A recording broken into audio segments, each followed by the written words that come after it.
भारतीय भूगोल की श्रृंखला को आगे बढ़ाते हुए आज हम मिट्टियों के दूसरे वीडियो की तरफ आ गए हैं। पहले वीडियो में हमने बताया था कि भारत की मिट्टियों का वर्गीकरण या कहेंगे कि मिट्टियों का निर्माण कैसे होता है, उनके बारे में हमने बताया था। ये वीडियो काफ़ी लाभदायक है।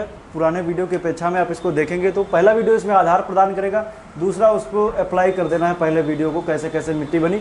तो हम इसमें देखेंगे मिट्टी का स्थानीय वितरण हम देखेंगे, ऊर्ध्वाधर वितरण हम देख चुके थे, मतलब कि ये क्या होगा, क्षैतिज वितरण होगा। क्षैतिज रूप से हम देखेंगे मिट्टियाँ कौन कौन सी भारत में पाई जाती हैं, उनके बारे में देखेंगे। तो हम शुरू करते हैं भारत की मिट्टियाँ। सबसे पहले मैं बता दूं, पीछे भारत का मैप बना हुआ, इसमें हमने कुछ मिट्टियों को मैप के जरिए समझाने की कोशिश की है। तो सबसे पहले देख लीजिए, ऊपर की तरफ ये जलोढ़ मिट्टी है और ये वाली काली मिट्टी है, इधर की तरफ लाल मिट्टी है और ये वाली कौन सी है, ये मरुस्थली मिट्टी है। और साइड में देखेंगे तो यहाँ पे आपको लेटाइट मिट्टी देखने को मिलेगी, लेटाइट मिट्टी है। और ऊपर की तरफ पर्वतीय मिट्टी है। ये मिट्टियाँ हैं, यहाँ पे मैंने बना भी दिया है, जलोढ़, लाल, काली, लेटाइट, मरुस्थली और पर्वतीय मिट्टियाँ, इतनी मिट्टियाँ हैं।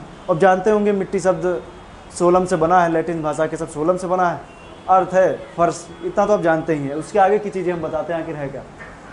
शुरुआत करेंगे भारत की मिट्टियाँ। भारत की मिट्टियों में हम शुरुआत करेंगे सबसे पहले जलोढ़ मिट्टी की हम शुरुआत करेंगे। आज हम दो मिट्टियों के बारे में देखेंगे, जलोढ़ और लाल मिट्टी के बारे में हम देखेंगे। तो सबसे पहले हम शुरुआत करते हैं जलोढ़। जलोढ़ का मतलब कि नाम से ही लग रहा है जो जल में क्या लुढ़कते हुए चली जाए, वही क्या है, जलोढ़ है। जलोढ़ मिट्टी को भी हम दो पार्ट में देखते हैं। इसके निर्माण की प्रक्रिया कैसे है, कैसे कैसे इसका निर्माण हुआ है, कौन से तत्व में पाए जाते हैं, किसकी अधिकता है, किसकी कमी है, इन सभी हम डाउट को हम सॉल्व करेंगे। आखिर क्या क्या चीज़ें हैं ये देखते हैं। सबसे पहले मैं बता दूं कि मान लीजिए जैसे कोई ये पर्वत है, ये कोई पर्वत है, पर्वतों के नीचे में क्या होगा, जब इसमें से नदियाँ निकलती हैं, नदियाँ जब निकलेंगी तो नदियों के साथ साथ में बड़े बड़े पत्थर भी टूट करके नीचे चले आते हैं। जो पत्थर टूट करके नीचे चले आते हैं, वही जो बड़े बड़े पत्थर पर्वतों से टूट करके नीचे चले आए हैं, उनको हम नीचे के क्षेत्र में जब वो पत्थर जमा हो जाते हैं तो उसको हम भांवर क्षेत्र कह देते हैं।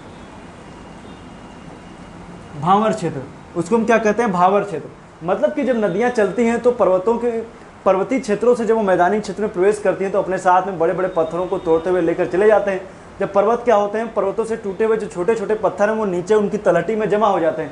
उन क्षेत्रों में नदियाँ प्रायः विलुप्त सी हो जाती हैं, क्योंकि उन पत्थरों के बीच में नदियाँ क्या कई शाखाओं में डिवाइड हो जाती हैं और नीचे नीचे बहना शुरू कर देती हैं। मतलब कि इन पर्वतीय क्षेत्रों में क्या करेंगी, नदियाँ विलुप्त सी हो जाएंगी। नदियाँ इन क्षेत्रों में क्या होंगी, विलुप्त सी हो जाती हैं। लेकिन इसके बाद का जो क्षेत्र होता है, इस क्षेत्र को क्या बोलते हैं, भांवर क्षेत्र। भांवर के बाद का जो क्षेत्र होता है उसको बोलते हैं तराई क्षेत्र। तराई क्षेत्र मतलब भांवर के बाद का क्षेत्र क्या कहलाता है, तराई क्षेत्र कहलाता है। मतलब ये इसका क्षेत्र क्या है, तराई क्षेत्र है। तराई क्षेत्र में अब कैसे, मतलब देखिए, भांवर क्षेत्र से विलुप्त नदियां प्राय तराई क्षेत्र में पुनः दिखने लगती हैं। इन क्षेत्रों में नमी अत्यधिक पाई जाती है और इन क्षेत्रों में किसकी, गन्ने वगैरह की खेती की जाती है। अभी हम तराई क्षेत्र में ही हैं, मतलब एक प्रकार की दलदल टाइप की जो मिट्टी होगी इन क्षेत्रों में पाई जाती है, तराई क्षेत्रों में। इन क्षेत्रों में नदियां दिखने लग जाती हैं। इनके बाद में नदी क्या होगी, अपना मार्ग जो होगी वो सुनिश्चित कर लेगी और बहना शुरू कर देगी। नदियां अपना मार्ग क्या करेंगी, सुनिश्चित कर लेंगी और उसमें बहना शुरू कर देंगी। तो इसमें दो कंडीशन बन सकती हैं। मतलब हम ये मिट्टी कौन सी पढ़ लें, जलोढ़ मिट्टी। अब इसको यहीं पे अप्लाई कर देना है। जलोढ़ मिट्टी को देखिए, जब कोई नदी बह रही है तो नदी क्या करती है, पहले जब नदी काफ़ी बड़े क्षेत्र में बह रही थी, काफ़ी बड़े क्षेत्र में बह रही थी, लेकिन बाद में क्या हुआ, नदी जब कुछ क्षेत्र में बहती है तो अपने ऊर्ध्वाधर रूप से कहेंगे अपनी तली में क्या करेगी, धीरे धीरे अपरदन करना शुरू कर देती है। जब अपरदन करना शुरू करती है तो नदी की घाटी सी बन जाती है, उसी में नदी बहती चली जाती है। तब नदी देखेंगे जलराशि जो होती है एक सीमित एरिया में क्या करती, बहती चली जाती। लेकिन एक ज़माने में क्या थी, काफ़ी बड़े क्षेत्र में बह रही थी। तो उससे जो मान लीजिए पहले जो थी नदी जो काफ़ी छिछली बह रही थी और उसका पूरा क्षेत्र क्या था, ये पूरा क्षेत्र था जिसमें नदी बह रही थी। लेकिन बाद में क्या हुआ, नदी कुछ इस तरीके से बहना शुरू की, अपना एक रास्ता बना लिया, उसी में बहना शुरू कर दी। अब रास्ता जब बना लिया तो अब इसमें दो कंडीशन बनेगी। जहाँ पहले बहती थी वो पुरानी जलोढ़ मृदा कहलाएगी, पुरानी जलोढ़ मृदा। जहाँ पहले बहती थी वो पुरानी जलोढ़ मृदा। अब कंडीशन ऐसी बनी कि बाढ़ आ गई, नदी में क्या हुई, कंडीशन ऐसी बनी कि बाढ़ आ गई, तो नदी का जो एरिया था उससे क्या होगा, बढ़ जाएगा। पहले नदी कुछ इस तरीके से इस क्षेत्र में बहती थी, इस क्षेत्र में नदी बहती थी, लेकिन बाढ़ आई तो नदी का क्या हुआ, ये क्षेत्र भी बन गया। क्या हुआ, नदी काफ़ी चौड़ी हो जाएगी। आप जानते होंगे अभी जब बाढ़ आएगी तो जितनी भी उत्तर भारत की नदियाँ हैं सब उफान पे आ जाएंगी, चाहे वो घाघरा हो, चाहे वो सरयू हो, आदि आदि नदियाँ, जो भी नदियाँ हैं, चाहे वो राप्ती नदी हो, कोसी नदी हो, सभी नदियों में क्या होगी, बाढ़ की स्थिति बन जाती है। तो जहाँ जिन क्षेत्रों में नदियों का बाढ़ का पानी पहुँच जाता है उसको हम नवीन जलोढ़ मृदा कहते हैं। नवीन जलोढ़ मृदा। नवीन जलोढ़ मृदा को खादर और पुरानी जलोढ़ मृदा को बांगर कहते हैं। मतलब कि जलोढ़ मृदा के दो रूप, एक है खादर, दूसरा है बांगर। निर्माण की प्रक्रिया में पुरानी जलोढ़ मृदा पुरानी है, मतलब कि इसमें जलोढ़ की मतलब कि नवीन जलोढ़ की अपेक्षा इसमें कम पोषक तत्व पाए जाते हैं, इसलिए कृषि के युक्त अनुपयुक्त होती है। ऐसा नहीं कि बिल्कुल इसमें कोई खेती नहीं की जा सकती, लेकिन नॉर्मल में इसमें जो खेती होती है वो उतनी अच्छी नहीं हो पाती है, आपको उर्वरकों का प्रयोग करना पड़ेगा। लेकिन जो नवीन जलोढ़ मृदा होती है, इसमें प्रतिवर्ष नदियाँ अपने द्वारा लाए गए अवसादों को बार बार उसमें क्या करती हैं, जमा करते हुए चली जाती हैं। जब बार बार नदियाँ अपने अवसाद जमा करते हुए चली जाती है तो क्या होती है, काफ़ी उपजाऊ मिट्टी होती है। कौन सी? नवीन जलोढ़ मृदा, या इसको कहेंगे हम खादर। खादर और बांगर दोनों जलोढ़ के ही प्रकार हैं, खादर और बांगर। तो ये क्या हुई, खादर हो गई। खादर कैसी? नवीन जलोढ़ मृदा। इसमें क्या होते हैं, अगर जो हम पूरी ओवरऑल जलोढ़ मृदा को लेंगे तो इसमें किन किन तत्वों की उपस्थिति होती है? नाइट्रोजन, पोटास और ह्यूमस, ये क्या होते हैं, उपस्थित होते हैं। नाइट्रोजन है, पोटास है, ह्यूमस वगैरह इनमें उपस्थित होते हैं। लेकिन फास्फोरस नहीं पाया जाता है, क्योंकि फास्फोरस चट्टानों में पाया जाएगा, और नॉर्मल में जो हिमालयी क्षेत्र के जो नदियां जहाँ से निकलने में पोटास युक्त चट्टानें तो है नहीं, तो पोटास क्या होगा, अनुपस्थित होता है। किनमें? जलोढ़ मिट्टी में। सबसे बड़ा मृदा वर्ग है, करीब 42% क्षेत्रफल में अगर जो क्या करेंगे है, करीब 16 लाख वर्ग किलोमीटर क्षेत्र में भी आएगा। तो नॉर्मल में देखेंगे तो 42% क्षेत्र में क्या है, ये फैला हुआ है। अब दूसरी चीज देखिए, इनमें क्या होता है, कार्बनिक पदार्थ इनमें आखिर आए कहाँ से? दिमाग में प्रश्न आएगा, आखिर इनमें कार्बनिक पदार्थ कहाँ से आए? जब नदियाँ चलती तो अपने साथ क्या, बाढ़ में क्या होगा, फसलों से लेकर के जितनी भी चीज़ें होंगी उनको क्या करेंगी, बहा करके लेकर के चली जाती हैं। जैसे मान लीजिए अभी बाढ़ आएगी तो गोरखपुर का क्षेत्र हो, यूपी की बात करेंगे, चाहे वो श्रावस्ती का क्षेत्र हो, बलरामपुर हो, बहराइच हो, ये इन क्षेत्रों में जो क्या करी जाएगी, धान की खेती जो की जाती है, तो उसमें क्या कहती है, जब नदियाँ बहती हैं तो ये धान वान को लेकर के अपने साथ बहा के लेकर चली जाएंगी। तो धान क्या है, एक प्रकार से कहेंगे तो ये सड़े गलेगा, तो क्या करेगा, ह्यूमस बन जाएगा उन पौधों का। तो जो जलोढ़ मिट्टी होती है अपने साथ जब बाढ़ लाती तो बहुत से पेड़ पौधों को लेकर के अपने साथ चली जाती हैं, तो वही क्या आगे चल करके कार्बनिक पदार्थ ह्यूमस का निर्माण कर देते हैं। इसका मतलब है जलोढ़ मिट्टियों में ह्यूमस या कार्बनिक पदार्थों की मात्रा पाई जाती है और जल धारण की क्षमता भी अधिक होती है। जलोढ़ मृदा एक ऐसी मृदा है जिनमें अधिकांश, चाहे वो कोई भी फसल हो, सबकी खेती नॉर्मल में इसमें की जा सकती है जलोढ़ मृदा में। और कितने प्रकार के, खादर और बांगर। तो जलोढ़ में उम्मीद करता हूँ आपको समझ में आ गया होगा। अब इसका हम विस्तार देख लेते हैं, कहाँ से कहाँ तक है। मैप में देख लीजिए, मैप में हम देखेंगे इधर आसाम से लेकर के, मतलब पूर्व में आसाम को लेकर के पश्चिम में पंजाब के क्षेत्र में पूरी मृदा पाई जाती है। इसको हम क्या बोलते हैं, जलोढ़ मृदा कहते हैं। लेकिन अगर जो इसकी हम पश्चिम से पूर्व की तरफ या पूर्व से पश्चिम की तरफ जाएंगे तो इसकी उर्वरा शक्ति क्या होती है, घटती चली जाती है, क्योंकि बारिश के क्या होगा, कम होती चली जाएगी। और बारिश कम होगी तो इसकी उर्वरा शक्ति क्या होगी, घटती चली जाती है, लेकिन उत्पादकता बढ़ती चली जाती है। अब आपके दिमाग में आएगा उर्वरा शक्ति तो घट रही लेकिन उत्पादकता फिर बढ़ कैसे रही है। दरअसल अगर जब हरित क्रांति की तरफ रुख करेंगे, हरित क्रांति की तरफ अगर जो हम रुख करें तो अगर जो हम देखेंगे तो सबसे ज़्यादा हरित क्रांति का प्रभाव कहाँ पड़ा, पंजाब के क्षेत्र में, क्योंकि ये वाला क्षेत्र डेवलप एरिया है। पंजाब का, हरियाणा का या पश्चिमी यूपी का क्षेत्र कहेंगे, ये वाला जो पूरा क्षेत्र है ये कैसा है, काफ़ी ज़्यादा डेवलप है। डेवलप का मतलब सबसे ज़्यादा इन क्षेत्रों में अगर हम देखेंगे तो इन क्षेत्रों में सबसे ज़्यादा हरित क्रांति का प्रभाव देखने को मिलता है अपेक्षाकृत बंगाल के क्षेत्र से। बंगाल के क्षेत्रों में क्या है कि यहाँ के लोग परंपरागत हैं, जबकि यहाँ के लोग क्या हैं, परंपरागत ना होकर के परिवर्तन के दौर से गुजरते हैं और अपने आप को परिवर्तन के दौर से ढाल लेते हैं। तो ये क्या है इन क्षेत्रों में, क्योंकि उत्पादकता की दर अगर जो हम पश्चिम से पूर्व से पश्चिम की ओर जाएंगे तो बढ़ती चली जाती है, क्योंकि आप इनमें क्या है, इनमें हम देखेंगे तो आधुनिक कृषि का प्रयोग हो रहा है, परंपरागत कृषि को क्या किया जाता है, दूर किया जा रहा है, और मशीनों का प्रयोग खेती में आधुनिकीकरण की प्रक्रिया तेजी से हो रही, इसलिए इस क्षेत्र में क्या उत्पादकता बढ़ती चली जाती है, लेकिन जो उर्वरा शक्ति कम हो जाती है। इनमें क्या करेंगे, इनमें हम देखेंगे तो हरित क्रांति के भी अपने लाभ हैं और हानियाँ हैं। तो इन क्षेत्रों में क्या होगी, इन क्षेत्रों में देखेंगे तो खाद वाद डाल करके खेती की जाती है, लेकिन अब बंगाल के क्षेत्रों में देखेंगे तो बिना खाद के ही खेती अच्छी खासी हो जाती है। अब हम आएंगे लाल मिट्टी की तरफ। लाल मिट्टी लाल क्यों है, क्योंकि इसमें क्या लोहा पाया जा रहा है। लाल मिट्टी, इसमें क्या लोहा पाया जा रहा है, इसलिए क्या लाल है। लाल मिट्टी में लोहा पाया जा रहा है, लेकिन इसमें लोहा आया कहाँ से, देखते हैं उसको कहाँ से आया लोहा। दरअसल जब कोई ज्वालामुखी, जब किसी ज्वालामुखी का लाभ, मान लीजिए जैसे ये कोई ज्वालामुखी का लावा है, अंदर से क्या ज्वालामुखी निकल रहा है, और ज्वालामुखी जब बाहर की तरफ निकल आता है तब ज्वालामुखी बाहर निकल आएगा और उसका लावा जब सतह पे जम जाएगा, मान लीजिए क्या सतह है, अगर जो लावा सतह पर जमेगा तो क्या कहलाएगा, बेसाल्ट, और आंतरिक रूप से कहीं भी जम जाए तो क्या कहलाएगा, ग्रेनाइट। मतलब कि जब लावा सतह पे जमेगा तो बेसाल्ट, जब आंतरिक रूप से जम जाए तो ग्रेनाइट। अब इसी से ध्यान में देखिएगा, लावा सतह पे जमे तो बेसाल्ट, आंतरिक रूप से तो ग्रेनाइट। अब बेसाल्ट का क्षण होगा तो काली मिट्टी बनेगी, ग्रेसाइट का क्षण होगा तो लाल मिट्टी बनेगी। इसमें क्या लावा पूरी तरीके से जल नहीं पाया है, क्या लाल कलर दे रहा है, क्योंकि आप जानते हो कि बेसाल्ट इसमें भी लोहे की उपस्थिति इसमें भी रहेगी, लेकिन ये काला हो गया है। और ये क्या अभी आग्नेय लाल कलर का दिखती चट्टाने, ग्रेनाइट की चट्टाने।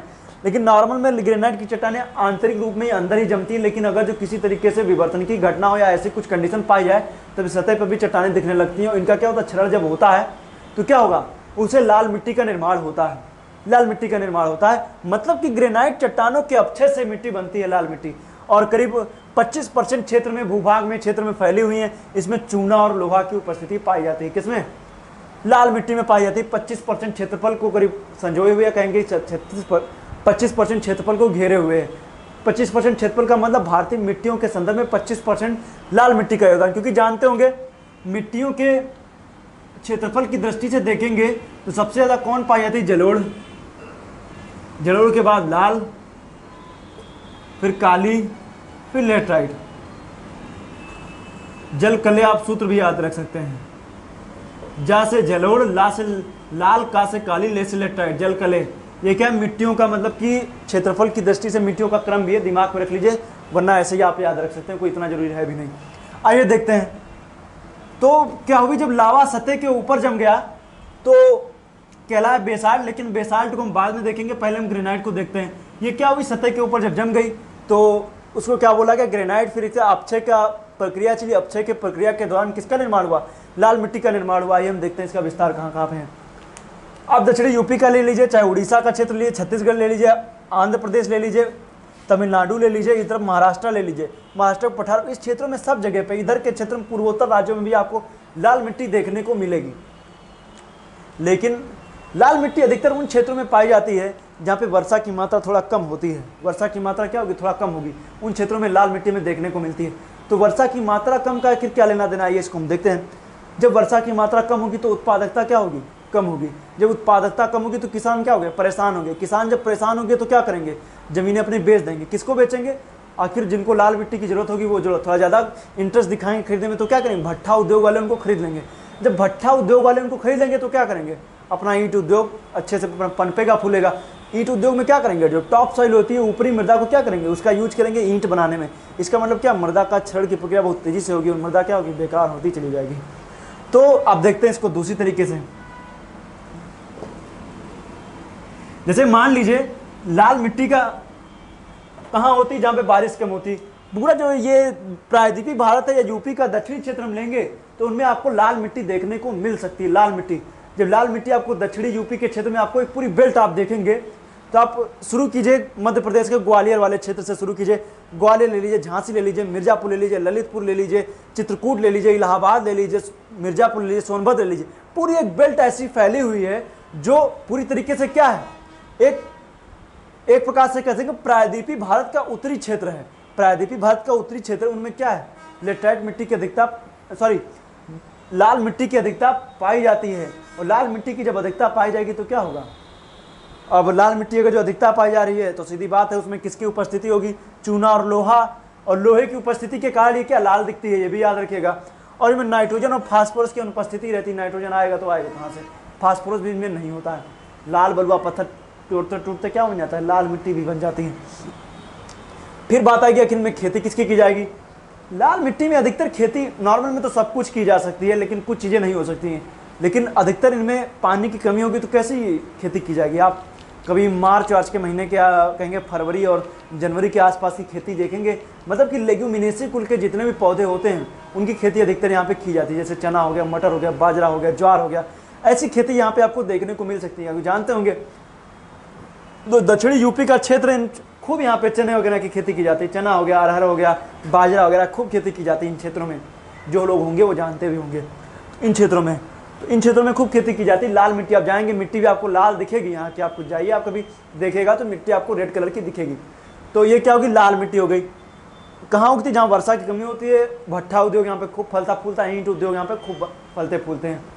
और इसके बाद में काली मिट्टी है, काली मिट्टी के बारे में मैं कल बताऊंगा नेक्स्ट वीडियो में। काली मिट्टी के बाद में लेटराइट, मरुस्थली, पर्वतीय। लेकिन हल्का सा एक रेफरेंस देख लीजिए, मैं डीप में इसको मैं कल बताऊंगा। ये देखते हैं लाल मिट्टी, काली मिट्टी। जब कोई ज्वालामुखी का लावा सतह पे आ जाए और उससे अपरदित हो, मतलब कि सतह पे जब ज्वालामुखी का लावा जम जाएगा तो उसको बेसाल चट्टाने कहते हैं। और बेसाल चट्टानों के क्षरण से काली मिट्टी का निर्माण होता है। ये दक्कन लावा का पूरा जो प्लेटू था उससे क्या हुआ, काली मिट्टी का निर्माण हुआ। क्योंकि एक ज़माने में आप जानते होंगे जब अफ्रीका से भारत अलग हुआ तो यह क्या था, लावा का क्षेत्र था। इन क्षेत्रों में बेसाल्ट की चट्टानें पाई जाती हैं। उनके अपक्षय अपर्दन की प्रक्रिया के दौरान काली मिट्टी का निर्माण हुआ। विस्तार हम देखेंगे तो महाराष्ट्र का क्षेत्र हो चाहे दक्षिणी यूपी का थोड़ा सा क्षेत्र हो, या आप देखेंगे तो ये आपको आगरा के आसपास क्षेत्र में आपको देखने को मिलेगा। मध्य प्रदेश का क्षेत्र हो चाहे वो काठियावाड़ के पास का क्षेत्र हो, महाराष्ट्र हो, मध्य प्रदेश, राजस्थान, इन क्षेत्रों में क्या होती है, काली मिट्टी पाई जाती है। और काली मिट्टी में क्या होती है कि खेती नॉर्मल में किसकी की जाएगी। अब प्रश्न है काली मिट्टी काली क्यों है। काली मिट्टी लावा के अपक्षय से बनी हुई है। मतलब लावा सतह पे आ गया, जम गया, जमेगा तो कैसा दिखेगा, काला दिखेगा। काले से क्या होगा, अपर्दन होगा, अपर्दन होगा तो काली मिट्टी बन जाएगी। तो काली मिट्टी का निर्माण हुआ। खेती कपास और सोयाबीन की करेंगे। जानते होंगे कपास में गुजरात, सोयाबीन में मध्य प्रदेश आगे है। क्यों, क्योंकि यहाँ पे काली मिट्टी पाई जाती है। और काली मिट्टी का निर्माण लावा के अपक्षय से हुआ है। लावा के सतह पर जब जमेगा तो बेसाल्ट, बेसाल्ट के अपर्दन के फलस्वरूप क्या बना है, काली मिट्टी का निर्माण हुआ है। तो इसे क्या कहेंगे कि इनकी अगर हम देखेंगे तो काफ़ी ऐसी मतलब दरारें पड़ जाती हैं, सूखने पे दरारें पड़ जाती हैं। और दरारें जब मिट्टी में आप देखेंगे जब दरारें पड़ती है तो उसमें हवा अंदर प्रवेश कर जाती है। खेती कपास की जाती है। इस मिट्टी की क्वालिटी ऐसी है कि इसके जो बाहर के वातावरण में क्या होती है, नमी बहुत कम रहती है, लेकिन मिट्टी के अंदर जलधारण की क्षमता अधिक रहती है। और मिट्टी अंदर क्या होती है, नमी बनाए रखती है। क्योंकि कपास की जो खेती होती है, कॉटन, उसमें क्या उसको बाहर की तरफ उसको नमी बिल्कुल नहीं चाहिए, तो कपास बेकार हो जाएगा, उसके रेशे क्या बेकार हो जाएंगे। लेकिन उसको जड़ से नमी हमेशा चाहिए रही है। तो इसमें क्या होता है कि जब नीचे की ओर की होती है उसमें नॉर्मल में नमी बनी रहती है और बाहर नहीं रहती। उसके बाद में कौन सी, लेटराइट मिट्टी है। लेटराइट का मतलब क्या है, जहाँ पे वार्षिक वर्षा अधिक पाई जाती है वहाँ पे लेटराइट मिट्टी का निर्माण होता है। वार्षिक वर्षा की अधिकता लेटराइट मिट्टी पर्वतीय क्षेत्रों में पाई जाती है। नॉर्मल में हम देखेंगे तो आप ये मालाबार का तट ले लीजिए, चाहे यहाँ पे गारो खासी जयंतिया ले लीजिए, पश्चिम बंगाल का कुछ क्षेत्र ले लीजिए, और दक्षिणी यूपी में भी कुछ क्षेत्र में मिलती है लेटराइट मिट्टी। अब बात आएगी कि लेटराइट मिट्टी का निर्माण की प्रक्रिया समझ में आएगी। जहाँ वार्षिक वर्षा 200 सेंटीमीटर से अधिक हो, लेटराइट मिट्टी पाई ही जाएगी। अब दूसरी चीज़ें, आखिर अत्यधिक निच्छालित मृदा है। निच्छालित का मतलब क्या है कि यदि इसके जो खनिज लवण होते हैं वो अंदर की ओर चले जाते हैं। मैंने पहले वीडियो मैंने इसके बारे में बताया है, अधिकतर खनिज लवण क्या होते हैं, अंदर चले जाते हैं, इसलिए कृषि के योग नहीं होती। कृषि के योग नहीं होने का मतलब क्या है, जब खनिज लवण नीचे चले गए, नॉर्मल के पौधों की जड़ें क्या, जो कृषि योग पौधों के धान वान की देखिए जड़ क्या इतनी ज़्यादा से ज़्यादा 1 हाथ 2 हाथ इससे ज़्यादा नहीं होगी। लेकिन जो खनिज लवण होंगे नीचे चले जाते हैं, जब नीचे चले जाएंगे तो कृषि योग्य नहीं रहती है। लेकिन इनमें क्या होते हैं, रबड़ हो गया, सिंकोना हो गया, कहवा हो गया, इनकी आदि की खेती आपको, काजू वगैरह की खेती आपको देखने को मिल सकती है। तो ये हो गई लेटराइट मिट्टी। बाकी की मिट्टियों को हम नेक्स्ट डे बताएंगे। फिलहाल आज के लिए इस वीडियो में इतना ही। धन्यवाद।